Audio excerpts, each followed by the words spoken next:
Convido a se colocar em pé, abrir a sua escritura no texto de Eclesiastes, capítulo 3, do versículo 1 ao versículo 8. Uma leitura alternada, eu vou convidar a igreja que leia os versos ímpares e eu vou ficar com os versos pares. Eclesiastes 3, do 1 ao 8. Igreja com os ímpares e eu fico com os pares. Eclesiastes 3, 1 ao 8, que diz: Tudo tem seu tempo determinado e há tempo para todo propósito debaixo do céu. Há tempo de nascer e tempo de morrer, tempo de plantar e tempo de arrancar o que se plantou, Tempo de matar, tempo de curar, tempo de derrubar, tempo de edificar. tempo de chorar e tempo de rir, tempo de prantear e tempo de saltar de alegria, Tempo de espalhar pedras, tempo de ajuntar terra, tempo de abraçar, tempo de afastar-se de abraçar. tempo de buscar e tempo de perder, tempo de guardar e tempo de deitar fora, Tempo de rasgar, tempo de dizer, tempo de estar calado, tempo de falar. tempo de amar e tempo de aborrecer, tempo de guerra e tempo de paz. Jesus Cristo, nós vamos até o Senhor, pois somente através dos teus méritos, da sua obra, que podemos chegar ao nosso Pai Celestial.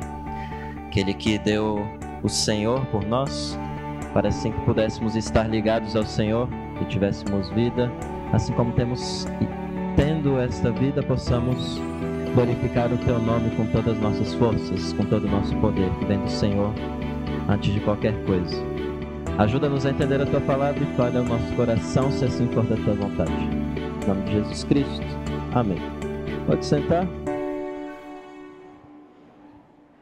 Tem uma citação que ela é bem atribuída a C.S. Lewis, num dos filmes dele que fazem uma biografia dele. Atribuem essa frase a ele, que está escrita aí, que diz o seguinte: eu oro porque eu não posso me ajudar. Eu oro porque estou desamparado. Eu oro porque a necessidade flui de mim todo o tempo. Acordado e dormindo, isso não muda Deus. Isso me muda. Sabendo disso, eu quero te perguntar algo bem direto. Vou ser breve. Quando foi a última vez que você entrou em seu quarto e se derramou em oração diante de Deus?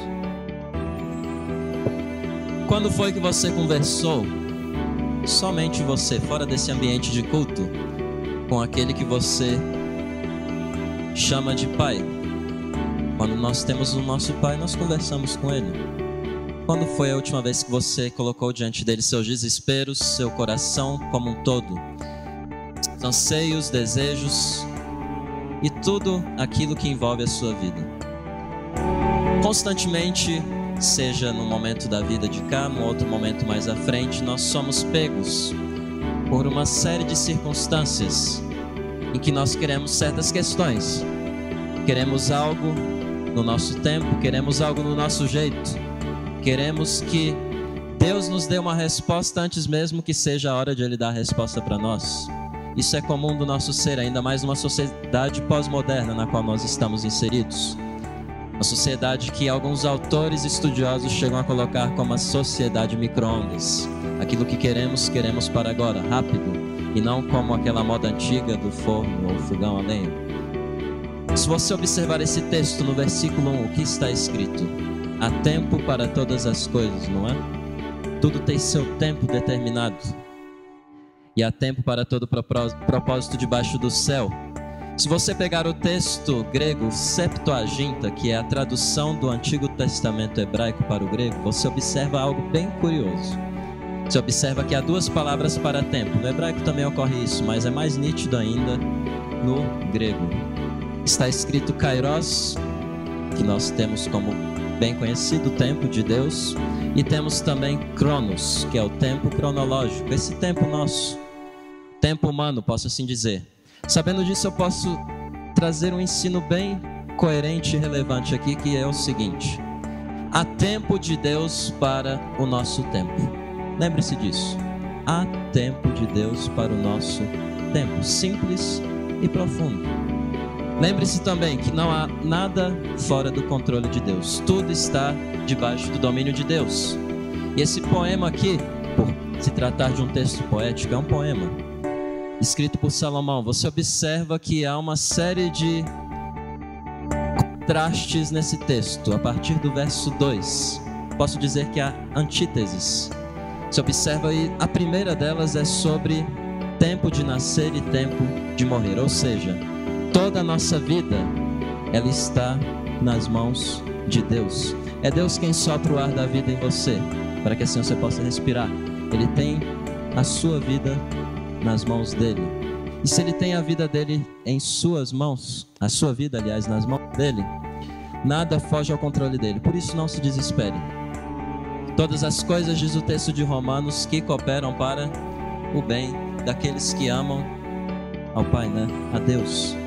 Seja um sofrimento, seja uma dor, seja uma alegria, seja uma circunstância, seja qualquer coisa.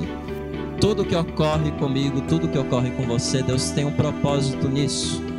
Seja para meu crescimento, seja que eu possa me apegar a esse Deus de uma maneira melhor, uma maneira que eu entregue todo o meu ser, seja para eu ter a minha compaixão expandida, misericórdia e vários outros frutos que Deus vai desenvolvendo no meu ser. João Calvino, ele fala algo interessante. Deus não faz nada sem razão. Tudo que Deus faz tem um propósito, conforme eu falei. E tudo tem o devido tempo na nossa vida para que assim Deus venha realizar. Seja uma resposta, uma abertura ou um fechar de uma porta. Tudo ocorre segundo o poder de Deus. Isso só revela a minha fragilidade. Isso revela o poder de Deus também. Quando eu olho o tamanho de Deus e vejo quão pequeno eu sou, isso tem que me levar a se ligar cada vez mais a Ele. Não ficar com soberba ou orgulho, conforme diz Calvino, que nem se chega a Jesus ou a Deus em oração. Quem não ora é autossuficiente, é orgulhoso e acaba perdendo uma série de coisas que o nosso Deus pode oferecer. E por que Deus ele quer que nós peçamos, se Ele já sabe de tudo? Por quê? Simplesmente porque Ele quer ver a nossa dependência dEle. Ele quer se agradar e ser louvado nesse ato que eu chego até Ele para pedir algo, porque isso mostra que Ele é o doador e aquele que dá todas as coisas, seja desde um sim até ao não para os seus filhos. E até o não é para o nosso próprio bem, pois Ele é Pai e não uma pessoa que quer dar uma serpente a nós, conforme diz o texto lá dos evangelhos. Não é um Deus que o filho pede pão, Ele vai e dá pedra. Não é assim. Deus, Ele é bom. Yeshua ben Sira, um sábio escriba, ele diz algo bem interessante ligado a essa questão de fragilidade humana. O escritor do 2º século que viveu lá em Jerusalém, escriba, ele disse o seguinte: como o barro está nas mãos do oleiro, que o molda e o dispõe, dando-lhe todas as formas que deseja, assim é o homem na mão de quem o criou, e que lhe retribuirá segundo o seu juízo. Diante do mal está o bem, diante da morte a vida. Assim também diante do justo está o pecador. Considera assim todas as obras do Altíssimo. Lembre-se, tudo ocorre de acordo com o tempo de Deus. Tudo ocorre com a intervenção de Deus na minha história, na sua história. Por isso, se você estiver desesperado, não fique desesperado. Mesmo com toda circunstância, você está firme na rocha. Porque a rocha, ela nunca vai sair do lugar. É aquela velha história do menino que estava no mar e se agarrou à rocha e perguntaram para ele se ele teve medo. Ele falou que teve. Mas ele estava sobre a rocha e isso lhe dava certeza de que ele estaria firme. Pode estar caindo o mundo em cima de você, mas você está firme, porque Cristo está te sustentando. Jesus Cristo está segurando você e Ele é aquele que também te levanta se você cair. Por isso eu quero aqui, sabendo de todas essas coisas, eu quero compartilhar brevemente, fugindo um pouco do texto, alguns motivos para orar, sugeridos pelo João Calvino em todas as suas obras. Isso aqui é uma coletânea.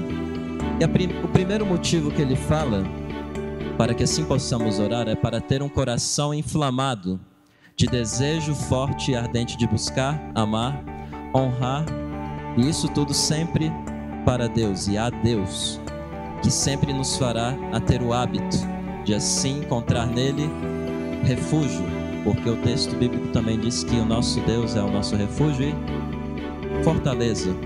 Ele é o único porto de salvação.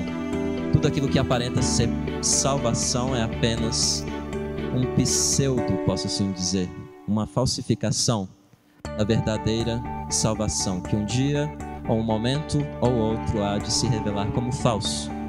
Vai acabar com o seu coração e com aquilo que está debaixo dos seus pés a te segurar. Outro motivo: ter coração tocado de desejo, porque nós nem sempre temos o desejo de confessar e se achegar a Deus. Chegamos até Deus em oração, vamos, como diz John Piper, querendo mais e mais de Deus. Quanto mais eu leio a Escritura, quanto mais eu oro, mais eu tenho fome de Deus, mais eu tenho fome de querer estar próximo de Deus. Por isso, tome a iniciativa. Não é Deus que vai fazer tudo cair, fazer você forçadamente fazer orar ou ler a Escritura. Tome o primeiro passo.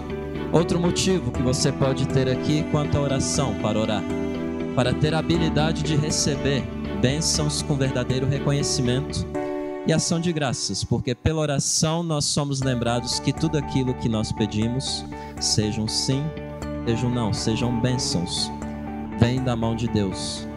Outro motivo, ter em consideração, tendo obtido aquilo que pedimos a Deus, ter assim então em consideração que Ele nos atende e ao sermos atendidos, podemos assim nos voltarmos a Ele de uma maneira de gratidão, demonstrar quão gracioso nosso Deus e o quão Ele é bom para conosco, e assim louvamos o nome dEle.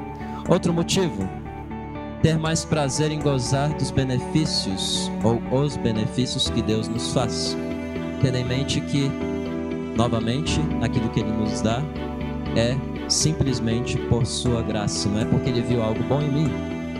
Deus Ele dá porque Ele é bom, porque se depender de mim eu não ia receber nada, porque de nada há de bom em mim. Não há algo bom, puro, que venha da minha própria vida, do meu coração ou do meu ser. Aquilo que eu tenho de bom vem de Deus, e aquilo que vem de ruim de mim é culpa minha mesmo.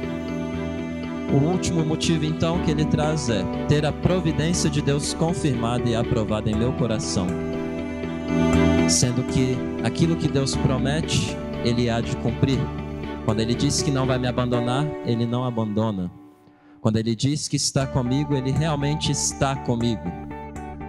E isso aqui é um incentivo para que eu possa ainda mais correr atrás dEle, pedindo, buscando e se ajoelhando, seja no momento de culto público e principalmente no meu dia a dia. Tendo esses motivos então em vista, eu te digo algo mais. Todo crente, conforme Calvino diz, deve ter o desejo fervoroso de contar com Deus em cada momento de sua vida. Se ele não tem isso, pode começar a suspeitar de que ele possa ser realmente um verdadeiro cristão. Ele ainda afirma algo, acompanha aí nessa leitura. O Pai cheio de clemência jamais dorme nem cessa o seu cuidado. Todavia, às vezes, parece dormir e cessar, a fim de que, por isso, sejamos levados a dirigir-lhe orações e súplicas, recurso divino válido para corrigir nossa preguiça e nosso esquecimento. Portanto, é grande perversidade querer alguém fazer com que deixemos de orar, alegando que é coisa supérflua solicitar por nossas preces a providência de Deus, a qual, sem ser solicitada, vela pela preservação de todas as coisas. O que ao contrário se vê é que o Senhor não testifica em vão, que estará perto de todos os que o invocarem o seu nome em verdade. Falando agora, o que você pode fazer tendo ouvido essa mensagem?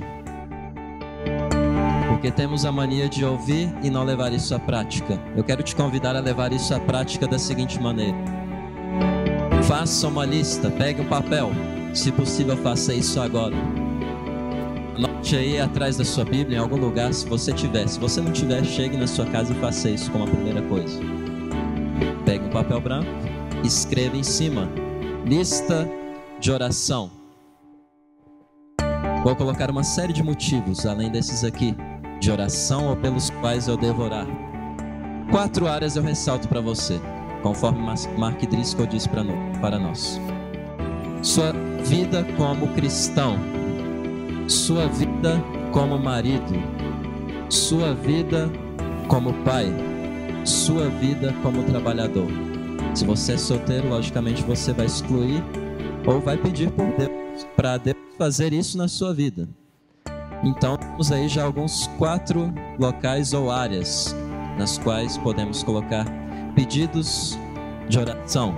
Temos também pessoas que chegam a nós, por exemplo. Temos causas pessoais. Vou colocar casamento, a vida da minha esposa, a vida do meu marido, se você for assim, vida dos seus filhos, estudo. Várias são as coisas pelas quais você pode começar a exercitar a vida prática de oração.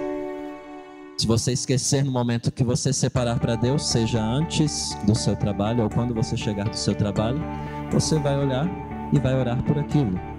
Te convido a fazer isso, levar essa palavra de maneira prática para o seu dia a dia. Por isso separe um momento para Deus. Você não pode ser levado como assim a um lugar que nada vai te trazer recompensa. Pelo contrário, você será muito recompensado. Por isso eu trago aqui algumas considerações finais. Provérbios 15, 23. Acompanhe aí o que está escrito. Quem encontrar pode ler em alta voz para nós, por favor. Provérbios 15, 23.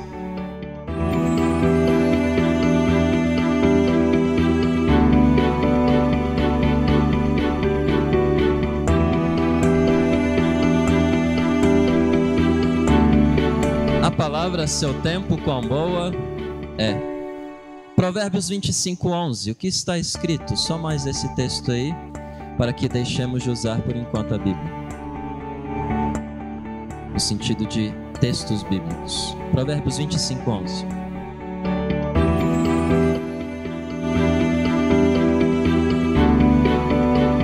Em especial, essa palavra dita a seu tempo, ela é comparada a maçã de ouro, algo valioso. Quando Deus responde a oração, quando Deus nos dá algo, quão valioso isso é. Algo muito bom. Ficamos alegres, ficamos até menos precipitados, menos alarmados, menos impacientes. Ficamos alegres e assim nos achegamos a Ele. E aquele mesmo escritor do 2º século lá de Jerusalém, ele diz algo: são magníficas todas as obras do Senhor, todas as suas ordens são executadas pontualmente. Não é preciso dizer que é isso, porque aquilo, todas as coisas serão esclarecidas a seu tempo. Espere o tempo de Deus. Se encontre refúgio em oração no nosso Deus. Se apegue a Ele. Não fique como que a semelhança de Abraão ou Abrão e Sarai, que tendo ouvido a promessa de Deus, buscaram dar um jeitinho de dar um filho a eles mesmos. Resultado esse que está aí até hoje. Problema todo aí no Oriente Médio. Porrada de todo lado. Foram dar um jeitinho quando Deus deu no seu devido tempo a resposta correta, e assim deu o filho deles a eles. Por isso venhamos nos acomodar à vontade de Deus, lembrando de Jesus Cristo, quando estava no Getsêmani. Ele falou: eu não quero esse cálice, meu Deus, eu não quero isso, Pai, mas seja feita a tua vontade. Se depender de mim, eu não quero isso, mas se for a vontade do Senhor, eu sei que ela é a melhor. E vontade essa perfeita que resultou em quê? Salvação de muitos, como diz Romanos 5.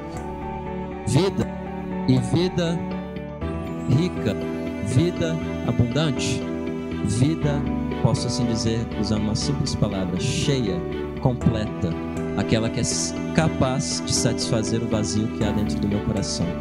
Por isso eu te convido a falar como diz o salmista no Salmo 31:15. Nas tuas mãos estão os meus dias, ó Senhor.